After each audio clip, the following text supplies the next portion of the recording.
जिस तरह से बिहार में कानून बना जी। और उसको इम्प्लीमेंट करने के लिए कम से कम 2-4 लाख लोगों को जेल में डाल दिया गया, इसके हम खिलाफ हैं। अच्छा। सरकार की इस तरह की नीति के हम खिलाफ हैं कि 4 लाख लोगों को हम जेल में डाल दें। मेरा कहना है कि आपने बंद कर दिया, आप में यह ताकत होनी चाहिए कि बिहार में हम शराब नहीं आने देंगे और नहीं बनने देंगे। अच्छा। 2 बात होना चाहिए, बिहार में शराब न आ सकता है, न बिहार में कोई शराब का निर्माण कर।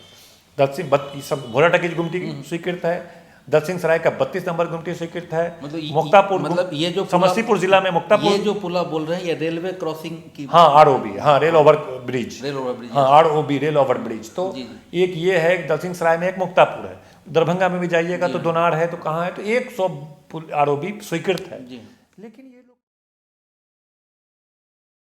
नमस्कार दोस्तों, आप देखना शुरू कर चुके हैं बातचीत, और आज के हमारे खास मेहमान हैं जनाब अख्तरुल इस्लाम शाहीन, जो 3 बार से बिहार विधानसभा के मेंबर हैं।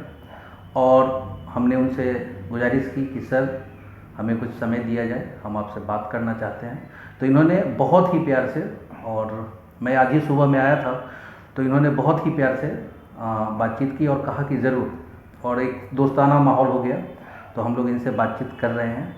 शाहीन साहब के बारे में मैं ये बता दूं कि 2010 में जब इन्होंने विधानसभा का चुनाव लड़ा था, तो इनका जो पॉलिटिकल बैकग्राउंड है, ये किसी बहुत बड़े राजनीतिक फैमिली से नहीं आते हैं।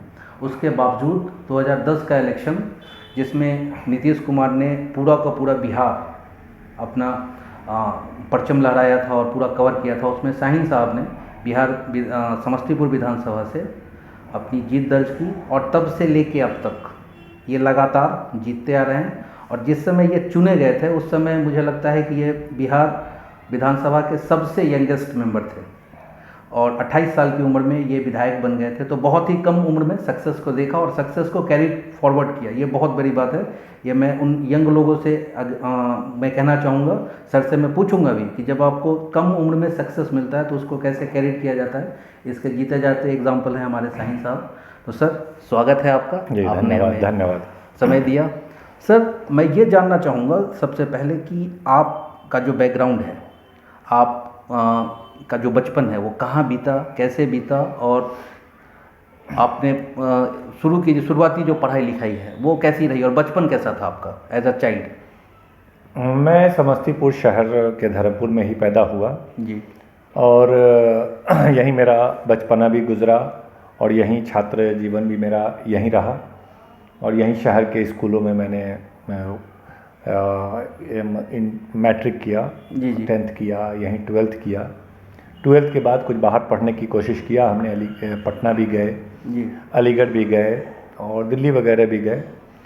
तो बाज़ाब्ते ऐसा कुछ मेरा वहाँ एडमिशन नहीं हुआ जहाँ के मैं रेगुलर पढ़ाई कर पाता। और उसी दरमियान यहाँ मैं पॉलिटिकल एक्टिविटीज़ में भी इन्वॉल्व हो गया, बहुत कम उम्र में ही, 20-22 साल की उम्र में, 21 साल की उम्र में भी पॉलिटिकल एक्टिविटीज़ में इन्वॉल्व हो गया। तो मैं ग्रेजुएशन कर रहा था, वो ग्रेजुएशन मेरा कंप्लीट नहीं हो सका, और हम एक्टिविटीज़ में कुछ ज़्यादा आ गए। खेलकूद में आप काफ़ी एक्टिव थे? हाँ, खेलकूद में भी एक्टिविटीज़ था, और सोशल एक्टिविटीज़ भी था, पॉलिटिकल एक्टिविटीज़ भी था। उस समय लालू जी का उदय हुआ था 90 के आसपास, तो 93, 94, 95 में लालू जी का उदय हुआ था। तो कई ऐसे गंभीर मसले थे जिसको लेकर हम पॉलिटिकल एक्टिविटीज़ में शामिल हुए। जो पॉलिटिकल लीडर थे आसपास के, हम लोगों को इन्वॉल्व करते थे, हम लोग को भी उसमें इंटरेस्ट था। तो इस तरह उसके मेंबर लालू जी के साथ हम लोग उनके विचारधारा से प्रभावित भी हुए थे, उनके कार्यशैली से प्रभावित हुए थे। तो उन्हीं के दल बाय बर्थ कह सकते हैं कि पॉलिटिकल बर्थ मेरा आरजेडी जो जनता दल था उस वक्त, उसमें हुआ, और उसी में फिर आगे लक्ष्य तय हुआ। जब देखा लोगों की समस्याएं बहुत ज़्यादा हैं और उसको हल कर पाने में कठिनाई हो रही है, और जिस तरह का समर्थन लोगों का, जो सेवा करते थे, लोगों से जो संपर्क करते थे और लोगों के लिए लड़ते थे, तो लगा कि लोगों का जिस तरह से समर्थन मिल रहा था, तो एक इच्छा हुई लोगों की कि भाई क्यों नहीं आप पॉलिटिक्स में आगे सोचते हैं। जबकि एक बहुत उस वक्त पॉसिबल नहीं लगता था, क्योंकि हमारे डिस्ट्रिक्ट में कभी भी एक तो माइनॉरिटी से कोई आदमी आज समस्तीपुर जिला में कोई नहीं आए थे, इतिहास नहीं है। अच्छा अच्छा। 50 साल सैकड़ों साल आज़ादी के बाद भी कोई नहीं, आज़ादी से पहले भी कोई नहीं, कभी यहाँ इस तरह का कोई माहौल नहीं रहा। हाँ, ऐसा नहीं रहा। लेकिन यहाँ के तमाम जो मेजॉरिटी के तबके हैं उन लोगों का जिस तरह से समर्थन था, तो हम लोग जाके मांग करते रहे पटना वगैरह कि भाई हमको उनके जैसा आदमी चाहिए, उनके जैसा आदमी चाहिए। मौका मिला भी, और सही कहा आपने, विपरीत परिस्थिति में बिहार के राजनीतिक इतिहास में आज़ादी के बाद सबसे बड़ा मैंडेट 2010 में ही मिला है। जी हाँ, जी एनडीए को। जी। वो 2010 के जैसा मैंडेट आज़ादी से पहले, आज़ादी के बाद किसी को नहीं मिला। किसी को नहीं मिला। ना कांग्रेस का भी ज़माना था, हमारे नेता का भी ज़माना था, और तो ऐसा मैंडेट मतलब 87% सीट वन साइड गया, और 12-13% में तमाम पूरा विपक्ष 12% पे ही ऐसा रह था गया। कि लैंप पोस्ट भी अगर खड़ा कर दिया गया तो वो जीत गया। टोटल 217 सीट जी हाँ, जी हाँ। एक महागठबंधन को तकरीबन गया, और 25 में तमाम दल पूरे विपक्ष। तो उसमें वैसे विपरीत परिस्थिति में जी हाँ, जी हाँ। और यहाँ पे जननायक कर्पूरी ठाकुर के लड़के, उनकी जगह थी, तो ऐसे विपरीत परिस्थिति में यहाँ की जनता ने मुझे चुना, मुझे बनाया।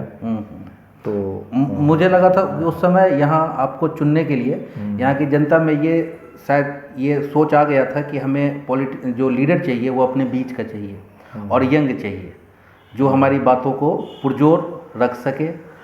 अब मैं यहाँ से सर ये जानना चाहूँगा कि आपने पॉलिटिक्स तो ज्वाइन कर लिया, अब आप एक 27-28 साल के लड़के हैं। 27-28 साल का जो लड़का होता है उसकी जो ज़रूरतें हैं, उसकी जो ख्वाहिशें हैं, उसका जो स्टाइल होता है जीने का, एक नॉर्मल सा होता है।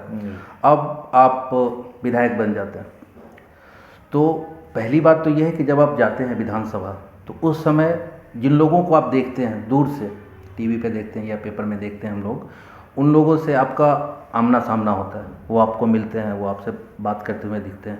उस समय आपको कैसा फील हुआ, और जब आपने पहला अभिभाषण दिया विधानसभा के अंदर, उस समय आपकी जो फीलिंग थी वो कैसी थी, और आपको लग रहा था, क्या लग रहा था, वो हम लोग जानना चाहेंगे।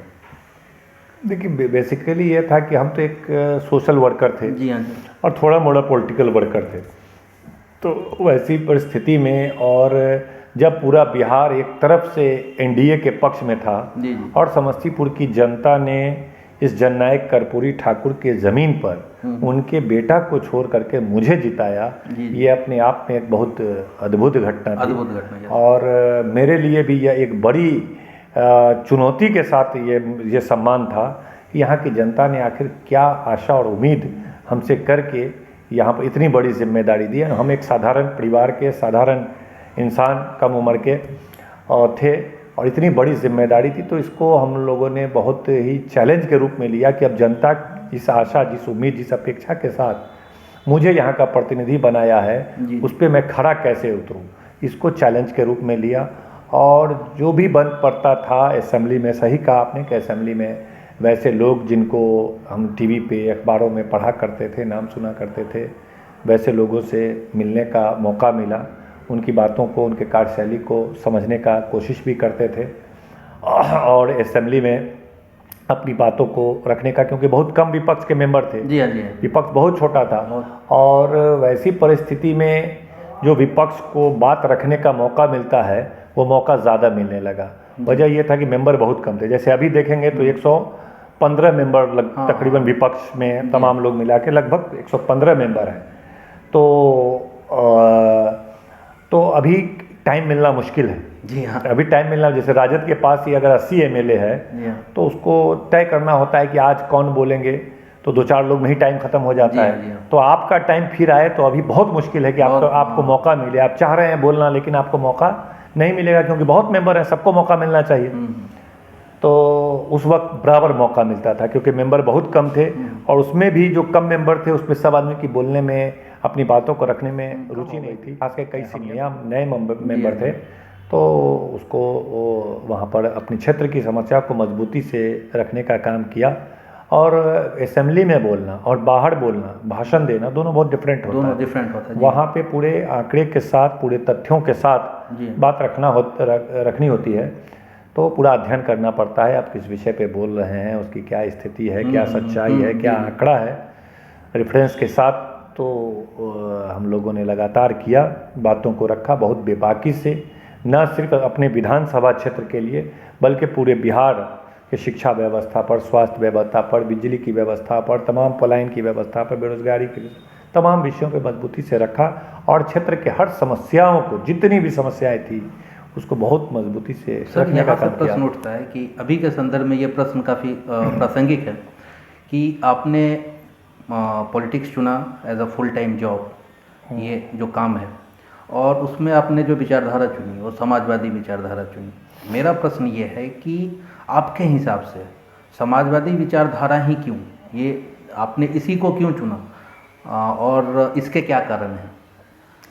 देखिए, जब हम लोग का देश आज़ाद हुआ 1947 में, जो हमारे तमाम स्वतंत्रता सेनानी लोग थे, तमाम लोग थे, गांधी जी भी थे, नेहरू जी भी थे और तमाम लोग थे, पटेल साहब थे और मौलाना आज़ाद थे, अंबेडकर साहब भी थे, तमाम लोग थे, तमाम बुद्धिजीवी लोग, स्वतंत्रता सेनानी लोग बैठे और यह बात हुई कि हमारा देश जो आज़ाद हुआ है वो किस विचारधारा पे काम करेगा। इस पे बहुत मंथन हुआ क्योंकि अमेरिका को देखा गया तो वहाँ पर कैपिटलिज्म वहाँ के था, उसको प्रायोरिटी था। सोवियत संघ में समाजवाद को विचारधारा का था, तो तमाम देशों को देखा गया, लेकिन मेजॉरिटी हमारे देश में जो थी वह समाजवादी विचारधारा का हमारा देश हो, इस पे सहमति थी। इसीलिए समाजवादी विचारधारा का समर्थक रहे हैं देश के जितने भी स्वतंत्रता सेनानी, अधिकांश लोगों की राय रही है। उसमें ये कुछ लोगों की राय थी कि नहीं, कैपिटलिज्म हो, देश के विकास के लिए कैपिटलिज्म भी ज़रूरी है, कुछ लोगों की ये राय थी, लेकिन मेजॉरिटी राय यही थी कि हमारा देश सोशलिज्म के सिद्धांत पर रहेगा, समाजवाद के सिद्धांत पर रहेगा।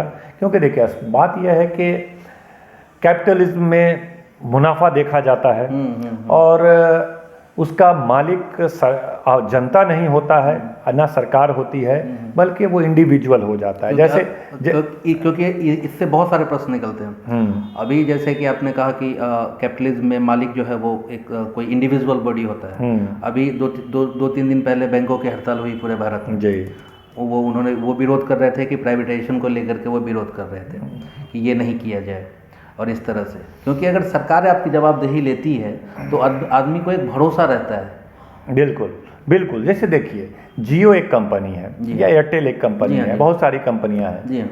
इसमें भी हो सकता है कि इसमें 5 लाख एम्प्लॉय हो, 10 लाख एम्प्लॉय हो, ठीक है, लेकिन आप अगर जियो में आप किसी पद पे हैं, छोटे से लेके मझले से लेके बड़े पद पर हैं, तो जब भी चाहेगा आपका मालिक आपको निकाल बाहर करेगा। उसको कोई संबंधी मिलेगा, कोई मित्र मिलेगा आपके जगह पर, आपको हटा करके, जबकि आप बहुत इंटेलिजेंट आदमी हैं, बहुत मेरिटोरियस आदमी हैं, बहुत क्वालिफाइड आदमी हैं और आप 10 साल से जियो में काम कर रहे हैं, 15 साल से काम कर रहे हैं, जिस दिन चाहेगा आप लोगों को हटा देगा, नए लोगों को रख देगा। आप सेफ नहीं हैं, आप सुरक्षित नहीं हैं। तो ये बात होता है इसमें कैपिटलिज्म जो होता है, जो निजी कंपनियां होती है, उनमें ये प्रॉब्लम होता है। कैपिटलिज्म ज़्यादा इसी चीज़ पे ध्यान देता है कि भाई हमको जियो टैक्स दे रहा है, बात खत्म है, बाकी वो क्या कर रहा है उससे मतलब नहीं मैटर। और इसीलिए समाजवाद में स्पष्ट रूप से यह है कि पूरी तरह से जनता का जो सामाजिक अधिकार होता है, सरकार भी एक समाज है, क्योंकि सरकार को समाज ही चुनता है। जैसे राज्य सरकार है, उसको आप एक समाज कह सकते हैं, क्योंकि समस्तीपुर और पूरे बिहार के समाज ने मिल करके उनको चुना है। तो वहाँ पर नफा नुकसान ज्यादा नहीं देखा जाता है, आम जनता का, समाज का हित, कल्याणकारी योजनाएं ज्यादा हो, वो कल्याणकारी, नफा का उसको तवज्जो नहीं देना है, बल्कि वेलफेयर देना है। और हमारा देश वेलफेयर स्टेट है और बहुत सारा चीज़ नुकसान सह के भी चलाना, जैसे रेल है, ठीक है, नुकसान हो रहा है, फिर भी चलाना है, क्योंकि पूरे देश की जनता को इसकी आवश्यकता है। सही बात। तो और मुझे लगता है कि जब लालू प्रसाद यादव रेलवे मिनिस्टर थे तो पहली दफ़ा ऐसा हुआ था कि रेलवे मुनाफे में आया था, और पता नहीं अभी क्या हो गया कि रेलवे नुकसान में जा रहा है और प्राइवेटाइज भी हो रहा है। अब पता नहीं कौन सा गणित है। नहीं, देखिए, बहुत अफसोस की बात है और बहुत आपने जो अभी सवाल किया है, बहुत ही माकूल सवाल किया है कि हम लोग समाजवाद का समर्थन इसलिए करते थे कि पूरी तरह सरकार का नियंत्रण होगा। सरकार का नियंत्रण मतलब समाज का नियंत्रण। अगर मान लीजिए अभी किसी की सरकार है, वह सही से काम नहीं कर पा रही है, नियंत्रण नहीं कर पा रही है, हम सरकार बदल देंगे, तो जनता सरकार बदल देंगे। सही बात। लेकिन हर हाल में हम चाहते हैं कि हमारे लोगों का नियंत्रण हो, सरकार कौन है? हमारा प्रतिनिधि है। हम एमएलए एमपी जनता एमएलए एमपी चुनता है, वो सरकार बनाता सही है बात। और उसका काम है कि हमारे हितों की रक्षा करते हुए वहाँ पे काम करे। अगर वो हमारे हितों की रक्षा करते हुए काम नहीं करता है, हम उसको हटा देते हैं। क्योंकि उसमें कारण रहा सर ना, क्योंकि जब नेहरू जी पीएम थे तो जमींदारी प्रथा थी, उसका उन्मूलन किया गया। यहाँ जो कृष्ण सिंह थे मुख्यमंत्री, तो उन्होंने बिहार में इसको इम्प्लीमेंट किया, हर एक जगह पे हुआ। बिल्कुल, तो बिल्कुल। समाज जो फंसा हुआ था उसको निकालने का कोशिश किया गया। ये कहीं ना कहीं उसी विचारधारा की तरफ तो हम लोग नहीं जा रहे हैं कि समाज चंद लोगों के हाथ में फंस के रह जाए। नहीं, ये बहुत ही गंभीर विषय पे आपने अभी किया है। अभी वर्तमान में जो सरकार है वह पहली बार भारत देश में हमारे आज़ादी के बाद पूरी तरह कैपिटलिज्म की तरफ बढ़ रहा है, जिसका हमारे देश के स्वतंत्रता सेनानियों ने जिस उद्देश्य के लिए देश को आज़ाद करके एक संविधान बनाया था, जिसका उद्देश्य समाजवादी विचारधारा था, उस समाजवादी विचारधारा को ख़त्म करके पूंजीवादी विचारधारा पूरी तरह से हावी हो चुकी है। और देश की जितनी भी संस्थाएं हैं, जो सरकार की संस्थाएं थी, जो जनता की संस्थाएं थी, तमाम संस्थाओं को पूंजीपतियों के हाथ में दिया जा रहा है, यह कहते हुए कि ये तमाम संस्थाएं नुकसान में जा रही हैं। जबकि नुकसान में जाना अलग चीज़ है, लेकिन हमारे देश की संस्थाओं को जनता के का ही रहना चाहिए। अभी देखिए, अभी रेल का पिछले 3 साल से कोई वैकेंसी नहीं निकला। 6 लाख अभी तक उसमें जो पद स्वीकृत थे 15 लाख में 6 लाख पद खत्म हो गए, जो रिटायर करते हुए चले गए। और कोई वैकेंसी 18, 19, 20, 21 में कोई वैकेंसी रेल में नहीं निकला। आज जहां 15 लाख लोगों की आवश्यकता थी, 9 लाख लोगों पे काम हो रहा है। और तमाम चीज़ों को, बीएसएनएल को बेचा जा रहा है, रेल को बेचा जा रहा है, एयरपोर्ट वाला तमाम चीज़, रोड से लेकर के जितनी भी देश की संपत्ति थी जो जनता के कल्याणकारी, ये सब निजी हाथों में चला जाएगा। जब निजी हाथों में चला जाएगा तो किसी का नौकरी सुरक्षित नहीं रहेगा। जिस तरह जियो में किसी का नौकरी सुरक्षित नहीं है, एयरटेल में किसी का नौकरी सुरक्षित नहीं है, उसी तरह अब रेल में, एयरफोर्स में, तमाम चीज़ों में जो सरकारी नौकरी है, कहीं अब किसी का नौकरी सुरक्षित नहीं होगा। कम से कम लोग मिल करके काम करेंगे, नौकरियां बड़े पैमाने पर समाप्त कर दी जाएंगी, क्योंकि वो फ़ायदा देखेगा। जब आप फ़ायदा मुनाफा देख के काम करेंगे तो आप वैकेंसी इतना करेंगे नहीं, एकदम कम लोगों में मिल के काम करेंगे। तो उस तरफ बढ़ रहा है, जो काफ़ी चिंता की बात है। और जिससे सबसे बड़ी बात है कि जो रिजर्वेशन दिया गया था नौकरियों में, वैसे गरीब तबके भी अब नहीं आएंगे, क्योंकि जब निजी हाथों में चला जाएगा तो फिर वहाँ रिजर्वेशन नहीं होगा। अगर रिजर्वेशन का वहाँ पर अगर कोई व्यवस्था भी किया जाएगा तो एक तो सीमित हो जाएगा कि जहाँ 15 लाख लोग रेल में काम करते थे, निजी हाथों में जाएगा, कहेगा हम 5 लाख लोग में काम करेंगे, हम 3 ही लाख लोगों में काम करेंगे, तो ऑटोमेटिक घट जाएगा। रिजर्वेशन देंगे भी तो भी आप कहीं नहीं। तो बहुत खराब दौर से गुजर रहा है, जो काफ़ी चिंता की विषय है। सर, उसमें अगला जो प्रश्न है कि और अगली जो बात निकल के आती है कि इस बार तो सबसे पहले आपको बधाई हो कि आपके ज़िले से, समस्तीपुर से यूपीएससी रैंक 10 आए, और इस ज़िले से 3 लड़के इस बार यूपीएससी में सेलेक्ट हुए। एक गाजी, एक सत्यम गांधी और एक प्रशांत किरण, 3 लड़के सेलेक्ट हुए हमारे ज़िले से। और टॉपर भी इस बार बिहार से ही आया। तो ये तो एक तरह बहुत खुशी का माहौल बताता है कि यूपीएससी में हमारे यहाँ के लड़के टॉप कर रहे हैं। अब प्रश्न इसी से है कि हमारे यहाँ की जो शिक्षा व्यवस्था है, क्योंकि कोई जो समाज है, समाज सबल तब होगा जब वो समाज शिक्षित होगा। हमारे यहाँ की जो शिक्षा व्यवस्था है, इसमें जो प्रॉब्लम है, इसको कैसे दूर किया जाए। और जो हमारे यंग लोग हैं, जैसे कि अब नौकरियाँ नहीं आएंगी अगर, तो शिक्षा के प्रति रुझान घटेगा। और हमारे यहाँ की जो शिक्षा व्यवस्था है, सिर्फ हम लोगों के यहाँ शिक्षा बिल्डिंगों तक सीमित है। स्कूल की बिल्डिंगें हैं मगर उसमें शिक्षा की व्यवस्था नहीं है। समस्तीपुर कॉलेज, आप आरएनआर कॉलेज ले लें, बीआरबी कॉलेज ले लें, ये उनमें प्रोफेसर की एकदम कमी है, बहुत ज़्यादा कमी है। तो आपको क्या लगता है कि इस तरह के रास्ते से चल के क्या हम लोग बिहार को विकसित कर पाएंगे? यहाँ की शिक्षा के लिए हमें क्या करना? और लगातार हम असेंबली में मजबूती से इन बातों को उठाते हैं। शायद आप देख पाए या नहीं देख पाए, अभी 10 दिन पहले भी सरकार ने पैसा मांगा था, 8,000 करोड़ रुपए उनको ज़रूरत थी, तो असेंबली से ही पास होता है। तो उस पर कुछ चर्चा होती है, तो मैंने कहा कि 2 लाख करोड़ रुपए बिहार सरकार ने शिक्षा को सुधारने के लिए, बेहतर बनाने के लिए पिछले 15 साल में लिए। तकरीबन 2 लाख करोड़ रुपया एक गरीब राज्य में का एक बड़ा हिस्सा जो है, उसका हिस्सा लगभग 20% लगभग 2 लाख करोड़ रुपया शिक्षा पे खर्च किया गया। लेकिन आज बिहार में शिक्षा पूरे देश में सबसे पीछे है। सिर्फ हम नहीं कहते हैं, आप भी बोल रहे हैं, नीति आयोग का भी रिपोर्ट अभी आया है। असर एक संस्था है जो annual status of education report जो पूरे देश में सर्वे करके रिपोर्ट देती है कहाँ की शिक्षा व्यवस्था कैसी है, उसने भी रिपोर्ट दिया है कि बिहार में 5वां में पढ़ने वाले 50% बच्चे ऐसे हैं जो पढ़ते तो 5वें क्लास में हैं, लेकिन वो दूसरे क्लास की किताब को नहीं पढ़ नहीं सकते। ये भी रिपोर्ट दिया है कि इस बिहार में 8वां में पढ़ने वाले 50% ऐसे बच्चे हैं जो गुना भाग करना सही से नहीं जानते हैं। तो आप समझ सकते हैं कैसी शिक्षा व्यवस्था है। जब 8वां के बच्चे गुना भाग नहीं कर रहे हैं तो आप समझ जाइए कि आगे क्या कर पाएंगे वो बेचारे को मैट्रिक उट्रिक करने के बाद ही मजदूरी ही करना पड़ेगा। अब यहाँ से सर प्रश्न है, प्रश्न ये है कि हमारे यहाँ तकरीबन 20 लाख बच्चे मैट्रिक का एग्जाम देते हैं। अभी मैट्रिक का एग्जाम कुछ दिन के बाद होगा और ये कंटिन्यूअस हर एक साल संख्या बढ़ता ही है। ये बच्चे 4-5 साल के बाद वोटर भी बन जाएंगे और ये सरकार भी चुनेंगे। ये सरकार चुनने की स्थिति में तो आ जाएंगे, मगर अगर इनका मानसिक विकास ही नहीं किया जाएगा तो इनको तो जो एजेंडा पकड़ा दिया जाएगा, इनको तो सही और गलत का मतलब ही नहीं पता होगा फिर। और हमारे यहाँ पे अभी के समय में जो शिक्षा की हालत आपने बताई ये बहुत गंभीर और दयनीय है। हमारे यहाँ पे हायर एजुकेशन कॉलेजेस वगैरह में कोई काम नहीं होता है। मैं ये चाहता हूँ कि कल के डेट में अगर आपकी सरकार बनती है, और ये थोड़ा सा पर्सनल सा सवाल है कि आप एजुकेशन के मिनिस्टर बनते हैं, ठीक है, तो शिक्षा को सुधारने के लिए आप जो पहला काम करेंगे और आप किस तरह से काम करेंगे, क्योंकि एजुकेशन बहुत ज़रूरी है, आप उसमें क्या क्या काम करना चाहेंगे जो आपको लगता है कि ये बहुत ज़रूरी काम है, ये हमें करना ही चाहिए हमारे यहाँ के बच्चों के लिए?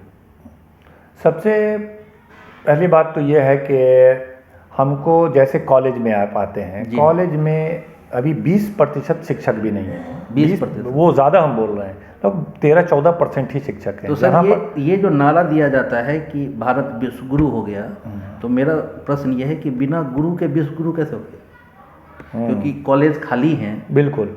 और पिछले 15 साल से जो वर्तमान सरकार है, भले वो अखबार को मैनेज करके, मीडिया को मैनेज करके सुशासन सरकार, विकसित बिहार और ये वो कहे, लेकिन सबसे बड़ी बात है कि विकसित बिहार के लिए सबसे बड़ी चीज़ है कि आप अपने लोगों को शिक्षा दें। आप प्राथमिक विद्यालय से मध्य विद्यालय तक जो भारत सरकार का जो राइट टू एजुकेशन एक्ट कहता है कि 30 बच्चों पर, लगभग 30 बच्चों पर एक शिक्षक होना अनिवार्य है। 26-27 कहता है, लेकिन हम 30 मानते हैं। 30 बच्चों पर एक शिक्षक होना अनिवार्य है। पूरे देश में सबसे खराब रेशियो है स्टूडेंट टीचर का कि यहाँ 70-75 बच्चों पर एक शिक्षक। सर यहाँ तो 8000 विद्यालय ऐसे हैं जहाँ पे 100 से ज़्यादा बच्चे हैं और उस पे एक शिक्षक है। हाँ, ऐसे अनेक विद्यालय हैं जहाँ पर हज़ारों की तादाद में जो एक शिक्षक पे विद्यालय है, हज़ारों 8000 से ज़्यादा विद्यालय ऐसे हैं जहाँ 2 शिक्षक पे है। तो ये बात है। अब कॉलेज में जाते हैं, कॉलेज में स्थिति क्या है, सिर्फ आप नामांकन लेंगे बच्चे बच्ची और वहाँ पे किसी सब्जेक्ट के टीचर नहीं है। जिस सब्जेक्ट में आपने एडमिशन लिया है वहाँ कोई टीचर नहीं है। आप कहीं कोचिंग वगैरह सक्षम अगर हैं पैसा से तो कोचिंग वगैरह किए, वरना ऐसे ही एग्ज़ाम, ऐसे ही डिग्री। बिहार में ऐसे ही डिग्री बांटा जा रहा है, तो बहुत काफ़ी दयनीय है। अगर हम लोगों की सरकार बनती है और हम लोग को जिम्मेदारी मिलती है तो निश्चित रूप से तमाम शिक्षकों की कमी को दूर करेंगे। और सबसे बड़ी बात है कि इक्वल जो होता है, समान काम समान वेतन लोगों को मिलना चाहिए, जिसकी वजह से भी व्यवस्था गड़बड़ा रही है, उस पर काम करेंगे। कॉलेजों में, तमाम बिहार के तमाम यूनिवर्सिटी में 100 शिक्षक चाहिए, तो वहाँ आप 10 शिक्षक में, 15 शिक्षक में काम कर रहे हैं, तो तमाम वैकेट जो है, वैकल्टी हमारा, तमाम में उसको बहाली करेंगे। उसके बाद पढ़ाई का जो पैटर्न है उस पर भी हम गौर करेंगे कि जो चीज़ हमारे बच्चों को पढ़ाया जा रहा है वो हमारे पिताजी भी पढ़ते थे तो उसी अंदाज में पढ़ते थे, हम लोग पढ़े तो उसी सब सब्जेक्ट, उसी सब चैप्टर को पढ़ रहे हैं। अब हमारे जो नए आ रहा है, नया हमारा वंश आ रहा है, वो भी उन्हीं चीज़ों को पढ़ रहा है। तो ज़माने के हिसाब से जो सिलेबस में चेंजेस आने चाहिए, मॉडर्न टीचिंग जो है, मॉडर्न टीचिंग जो है, ज़माने के साथ चेंजेस आना चाहिए, वो बिहार में देखने को नहीं मिल रहा है। अच्छा, स्किल डेवलपमेंट हो बच्चे का। हाँ, बिल्कुल बिल्कुल। वो व्यापक उसमें चेंजेस ज़रूरत है।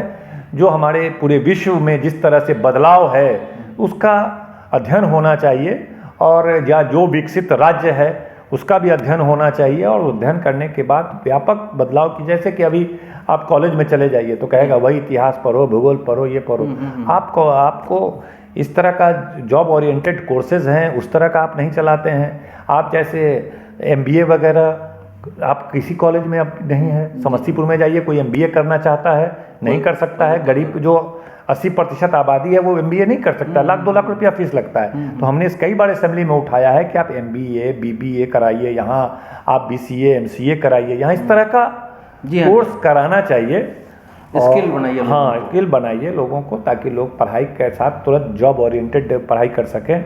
तो इस सब चीज़ों पर हम लोग के पास एक विज़न है, हमारे नेता के पास विज़न है, तो उसमें व्यापक सुधार की आवश्यकता है, जो इन लोगों से अब उम्मीद नहीं रहा। जब 15 16 17 साल में नहीं कर सके, एक टाइम का एक लिमिट होता है जी, उसके हिसाब से। सर यहाँ से जैसा कि आप बहुत अच्छे से डिटेल में एक्सप्लेन कर रहे हैं और पूरी साफ गोई से जवाब दे। पॉलिटिक्स ज्वाइन करने में एक आदमी का एम होता है, जिस जगह पे वो रहता है उस जगह को वो हर एक इंसान अच्छा बनाना चाहता है। तो आप सोचते होंगे कि भाई मेरे सपनों का जो बिहार है, या फिर जो हमारा जो बिहार है, क्योंकि बिहार का जो इतिहास है वो बहुत स्वर्णिम रहा है, बहुत अच्छा रहा है, तो आप ये सोचते होंगे आपके सपनों का बिहार, आप कैसा सोचते हैं कि बिहार में क्या क्या होना चाहिए और किस तरह से बिहार के सपने आप देखते हैं, वो बताएं जरा।